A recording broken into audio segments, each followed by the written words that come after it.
अस्सलाम वालेकुम। हर महीने की 24 तारीख भारत की एविएशन इंडस्ट्री के लिए एक बहुत बुरी खबर लेके आती है, क्योंकि हर महीने की 24 तारीख को पाकिस्तान रिव्यू करता है कि उसने भारतीय तैयारों के लिए अपनी एयर स्पेस खोलनी है या नहीं। पहली दफा 24 अप्रैल 2025 को पाकिस्तान ने भारत के लिए अपनी एयर स्पेस बंद कर दी थी। ये वो मौका था कि जब भारत ने पाकिस्तान पर इल्जामात की बौछार लगाकर पाकिस्तान का पानी रोकने की कोशिश की थी और पाकिस्तान के साथ सिफारती ताल्लुकात खत्म कर दिए थे। इस मौके पर पाकिस्तान ने भी जवाबी कार्रवाई करते हुए भारत के लिए अपनी फिजाई हदूद बंद कर दी थी। दूसरी जानिब पाकिस्तान के लिए भारत ने अपनी फिजाई हदूद बंद कर दी थी। अब ये उस वक्त बड़ा जज्बाती फैसला था भारत का कि वो समझ रहा था कि उसने पाकिस्तान के लिए बहुत मुश्किलात पैदा कर दी। उसके बाद मई के पहले हफ्ते में 6 और 7 के दरमियानी रात उन्होंने पाकिस्तान पर हमला किया। उस रात पाकिस्तान ने उनके 5 तैयारे मार गिराए और उसके बाद 10 मई को पाकिस्तान ने जो सबक सिखाया वो दुनिया की तारीख की किताबों में सुनहरे रूप से लिखा हुआ है कि किस तरह भारत को धूल चटाई। लेकिन एक ऐसा जख्म जो हर रोज खुरचा जाता है और नया दोबारा से भरता है और फिर खुरचा जाता है, वो जख्म है उसकी एविएशन इंडस्ट्री के लिए कि भारत की एविएशन इंडस्ट्री के हर जहाज को पाकिस्तान की फ़िज़ाई हदूद इस्तेमाल करने पर पाबंदी है और उसको घूम कर बहुत लंबे लंबे रूट लेकर मगरिब की जानिब ट्रैवल करता है। यानी कि सेंट्रल एशिया जाना हो, अफगानिस्तान जाना हो, ईरान जाना हो, यूरोप जाना हो, अमेरिका जाना हो, कनाडा जाना हो, या जनूबी अमेरिका के किसी मुल्क जाना हो या अफ्रीका के किसी मुल्क जाना हो, तो भारत की किसी भी एयरलाइन को बहुत लंबा रूट लेकर ट्रैवल करना पड़ता है, क्योंकि वो पाकिस्तान के अंदर से नहीं गुजर सकता। और इसकी वजह से भारत के हर तैयारे को एक परवाज में एक जानिब सफर करते हुए $15,000 इजाफी खर्च करना पड़ता है। यानी बहुत सारे पैसे हर परवाज को इजाफी देने पड़ते हैं और ये खर्च किसको बर्दाश्त करना पड़ता है? मुसाफिरों को बर्दाश्त करना पड़ता है। तो एक अंदाजे के मुताबिक भारत की एविएशन इंडस्ट्री को हर महीने तकरीबन 20 अरब रुपए पाकिस्तानी नुकसान हो रहा है और सिर्फ एयर इंडिया को हर महीने 14 अरब रुपए का नुकसान हो रहा है। और पिछले 3 महीने से जब से पाकिस्तान ने पाबंदी आयद कर रखी है, अब तक 42 अरब रुपए का नुकसान हो चुका है और इसी रफ्तार से पाबंदी जारी है और जिसके इम्कानात हैं हर महीने ये पाबंदी एक्सटेंड हो रही है। अब पाकिस्तान ने आज 24 जुलाई जब ये डेट मुकम्मल हो रही थी, 24 अगस्त तक ये पाबंदी एक्सटेंड कर दी। अब 1 महीना और, यानी 14 अरब रुपए का चेक तो अभी से एयर इंडिया लिख के रख दे कि उसको इजाफी पे करना पड़ेगा। उसकी ये अखराजात कौन है, किस पे प्रेशर आ रहा है?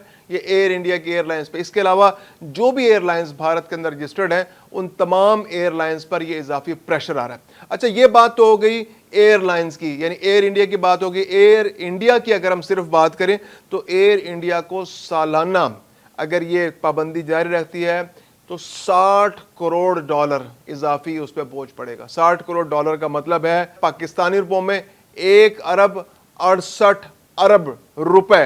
यानी ये इतना बड़ा प्रेशर है कि किसी भी एयरलाइन को तबाह करने के लिए काफ़ी है। यानी किसी एक एयरलाइन पर अगर हर साल 168 अरब रुपए का इजाफी खर्च आ जाए तो वो किस तरह सर्वाइव कर सकती है। और फिर ये कि मुसाफिरों के लिए मुश्किलात बढ़ गई हैं। अब कोई मुसाफिर जिसको इंडिया से अमेरिका जाना है, अगर उसकी 10 घंटे की फ़्लाइट थी या 14 घंटे की फ़्लाइट थी, अगर 14 घंटे की फ़्लाइट थी तो अब चूंकि उसको एक्स्ट्रा ट्रैवल करना पड़ेगा, उसको पाकिस्तान को अवॉइड करना पड़ेगा। पहले उसे किसी यूरोपीय डेस्टिनेशन को लेना पड़ेगा, सेंट्रल एशिया के ऊपर से परवाज़ बनवा के उसको वहाँ पर जाना है और फिर वहाँ पर उसको स्टे करना पड़ेगा और फिर वो अमेरिका जाएगा। तो इसका मतलब है कि इजाफी ट्रैवलिंग करनी पड़ी है हर मुसाफिर को। अच्छा, वो एयरलाइंस जो भारत के अंदर रजिस्टर्ड नहीं है वो पाकिस्तानी फ़िज़ाई हदूद इस्तेमाल कर सकती है। यानी अगर इत्तेहाद एयरलाइन है तो पाकिस्तान से अगर भारत से उड़ेगी तो वो अबू धाबी जाएगी और अबू धाबी से जाकर वो 1 आध घंटे का स्टे करके आगे मुसाफिरों को अमेरिका ले जा सकती है। या बाकी एयरलाइंस है जो भारत के अंदर रजिस्टर्ड नहीं है वो डायरेक्ट फ़्लाइट्स ले जा सकती हैं। वो इंडिया से डायरेक्ट फ़्लाइट्स किसी भी डेस्टिनेशन के लिए जा सकती हैं, उनके लिए एयर स्पेस पर पाबंदी नहीं है। लेकिन भारतीय एयरलाइंस, उनके लिए ये पाबंदी तबाही का पैगाम है। अब तक बहुत सारी एयरलाइंस की कमर टूट चुकी है, उनके लिए जो नुकसानात। एयर इंडिया ने तो बारहा भारतीय हुकूमत से कहा है कि हमारे नुकसानात का अजाला कीजिए, हम सर्वाइव नहीं कर पा रहे। उनके सीईओ ने लेटर्स लिखे हैं। वो मुसलसल अंदरूनी खाना ये कोशिश भी हो रही है कि भारतीय हुकूमत को कायल किया जाए कि कोई ऐसी दरमियानी सूरत पैदा कर ली जाए कि किसी तरह ये एयर स्पेस खुल जाए। अब भारत भी जवाबी पाबंदी लगाता है, पाकिस्तान पे भी उसका असर आता है, लेकिन हमें फ़र्क का जायज़ा लेना होगा کہ پاکستان کی پابندی لگانے کا بھارت پہ کیا اثر ہے اور بھارت کا پاکستان پہ پابندی لگانے کا پاکستان پہ کیا اثر ہے. اب ہم اس کا کمپیریزن کر لیتے ہیں. میں نے ابھی بھارت پہ جو پاکستان نے پابندی لگائی اس کے بارے میں بتایا کہ کتنا نقصان بھارت کو اٹھانا پڑا. اچھا, اس میں ایک اضافی بات یہ ہے کہ بھارت جب ایئر لائنز کی ٹریولنگ ہوتی ہے تو اس کے ساتھ بہت ساری لنکڈ انڈسٹریز بھی ہوتی ہیں, جیسے ٹورزم کی انڈسٹری ہوتی ہے, ٹریول انڈسٹری ہوتی ہے, ٹریول ایجنسیز ہوتی ہیں. اب travel agencies, tourism industry, ticket کا کاروبار ہے, بہت سارے ایسے بزنس ہیں جو اس سے جڑے ہوئے ہیں, تو وہاں پر بھی اربوں روپے کا نقصان ہو رہا ہے. اچھا, اربوں روپے کا نقصان تو ہو رہا ہے ٹریول ایجنسیز پر ویزوں کی فیس نہیں آ رہی.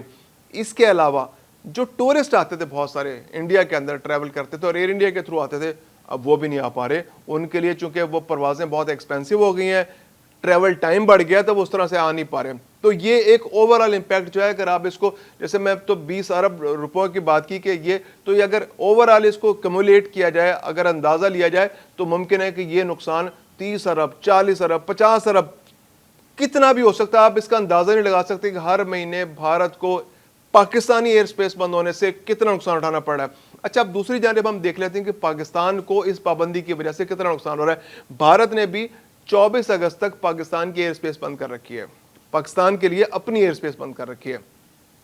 تو جس کی وجہ سے پاکستانی جہازوں کو اگر اسے فار ایسٹ کی طرف جانا ہے, اگر اس کو ساؤتھ ایسٹ کی طرف جانا ہے, اس کو ملیشیا جانا ہے یا اس کو کسی اور ملک کی طرف جانا ہے, تو اس کو اپنا روٹ چینج کرنا پڑے گا. اس کو یا تو چائنا کی طرف سے جانا پڑے گا یا پھر اس کو سری لنکا جانا پڑے گا, اور پھر اس کے بعد وہ کوالالمپور جائے گا یا سول جائے گا. ہمارے یہاں زیادہ تر پروازیں جو ہیں وہ 2 ڈیسٹینیشنز پہ جاتی ہیں, کوالالمپور جاتی ہیں یا پھر سیول جاتی ہیں. ہر ہفتے پاکستان سے 8 پروازیں جاتی ہیں. 4 پروازیں اسلام آباد سے جاتی ہیں کوالالمپور کے لیے, 2 پروازیں لاہور سے جاتی ہیں کوالالمپور کے لیے, اور ایسے ہی 2 پروازیں جو ہیں لاہور سے سیول کے لیے جاتی ہیں, کوریا, جنوبی کوریا کے لیے. تو صرف 8 پروازیں. اگر آپ ہفتے میں 8 کو ڈیوائڈ کریں گے تو یوں سمجھیے کہ ہر روز ایک پرواز جاتی ہے. دوسری جانب بھارت کو نقصان کیا ہے کہ بھارت کی تقریباً 100 پروازیں روزانہ پاکستان کے اوپر سے گزرتی ہیں. 100 سے بعضوں کا 150 پروازیں ہوتی ہیں, بعضوں کا 100 سے کم ہوتی ہیں پروازیں, لیکن پاکستان کی تقریباً ایک پرواز ہر روز بھارت کے اوپر سے اس کو گزرنا ہوتا ہے, جو اب ہم چائنا سے گزر کے جاتے ہیں یا پھر ہم سری لنکا سے گزر کے جاتے ہیں. تو نقصانات کا اگر ہم کمپیریزن کریں تو اگر بھارت کا 100 روپے نقصان ہو رہا ہے تو ہمارا 1 روپے نقصان ہو رہا ہے. نقصان اگرچہ پاکستان کا ہو رہا ہے, لیکن بھارت کی ایویشن انڈسٹری کی کمر ٹوٹنے کے قریب ہے, کیونکہ پاکستان زیادہ تر ٹریولنگ جو ہے وہ ویسٹ کی جانب ہوتی ہے. یعنی اگر آپ نے ٹریول کرنا ہے تو آپ نے مڈل ایسٹ جانا ہے, آپ نے سعودی عرب جانا ہے, آپ نے حج عمرے کے لیے جانا ہے, آپ نے یو ای جانا ہے, آپ نے سینٹرل ایشیا جانا ہے, آپ نے ساؤتھ افریقہ جانا ہے, یا آپ نے ویسٹ انڈیز جانا ہے, یا آپ نے امریکہ جانا ہے, کینیڈا جانا ہے, یورپ جانا ہے, یورپ کے کسی بھی ڈیسٹینیشن پہ جانا ہے, ساؤتھ امریکہ جانا ہے, برازیل جانا ہے, ارجنٹینا جانا ہے, گینیا جانا ہے, کسی بھی ملک جانا ہے, تو آپ کو بھارت سے جاتے ہوئے پاکستان کے اوپر سے گزرنا پڑے گا. لیکن پاکستان سے اگر یہ پروازیں اڑیں گی تو پاکستان کو بھارت میں سے گزرنا نہیں پڑے گا, اور وہ ڈائریکٹ دوست ملکوں پر سے گزر کے ان ملکوں, ان ڈیسٹینیشنز پر پہنچ سکتا ہے. تو پاکستان کی ایویشن انڈسٹری پر اس کا امپیکٹ نہ ہونے کا برابر ہے. دوسری جانب بھارت کی ایویشن انڈسٹری تباہی کے دہانے پر پہنچ چکی ہے. اب تک 42 ارب روپے کا نقصان بھارتی صرف ایئر انڈیا کو ہو چکا ہے. اوور آل اگر نقصانات کا تخمینہ لگایا جائے تو یہ 60 ارب روپے سے بھی زیادہ ہو چکا ہے. اور اگر over all tourism, travel, visa, پوری انڈسٹری کا اندازہ لگایا جائے تو یہ 100 ارب روپے سے بھی زیادہ ہو چکا ہے. اور اگر یہ گیم اسی طرح جاری رہی, یہ پاکستان نے پابندی برقرار رکھی اور بھارت نے اپنی نادانی پر, اپنی غلطی پر معافی نہ مانگی اور پاکستان سے ڈپلومیٹک کی سطح پر رابطہ نہ کر کے اپنی غلطی کی تلافی نہ کی, تو ان کی ایویشن انڈسٹری کی تابوت میں ہر مہینے کیل تو لگ رہی ہے. 1 سال 1.5 سال کتنے عرصے ہی سروائیو کرے گی, سب کو اندازہ ہو جائے گا کہ بھارت کی ایویشن انڈسٹری کے لیے وہ جو مئی کی غلطی ہے وہ جان لیوا ثابت ہوگی.